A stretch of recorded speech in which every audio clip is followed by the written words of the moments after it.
दोस्त आपको लिए लेके आए हैं, क्वेश्चन लाए हैं। तो याद रखिए दोस्त, कोई भी क्वेश्चन में आंसर छिपा रहता है। आप लोग कोई भी क्वेश्चन को बार बार पढ़िए, बार बार पढ़िए, बार बार पढ़िएगा तब समझ में आएगा। एक बार पढ़ने से नहीं होता। आप लोग ये क्वेश्चन देख रहे हो, इसी में आंसर छिपा है। इसे एक त्रिभुजाकार खेत का क्षेत्रफल 600 वर्ग मीटर तथा ऊंचाई 60 मीटर है, तो उस खेत का आधार ज्ञात करें। तो ऐसे याद होगा, आप लोग क्षेत्रफल दिया है, क्षेत्रफल में हम लोग वर्ग मीटर में मापा जाता है। तो याद रखिए दोस्त, हम लोग का ये देखना चाहिए त्रिभुज का क्षेत्रफल क्या होता है। त्रिभुज का क्षेत्रफल होता है लंबाई गुने चौड़ाई 1/2, आधार गुने ऊंचाई होता है। आधार गुने ऊंचाई होता है। इसमें ये देखना चाहिए, फार्मूला हम लोग यूज कर दिया।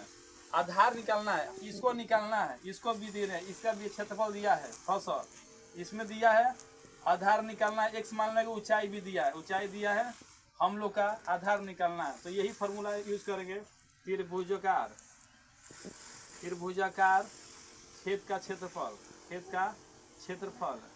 1/2 आधार गुने ऊंचाई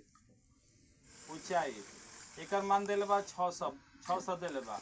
1/2 आधार के मान ले एक्स मान लेंगे, ऊंचाई दिले बा कितना 60 सेंटीमीटर दिले बा।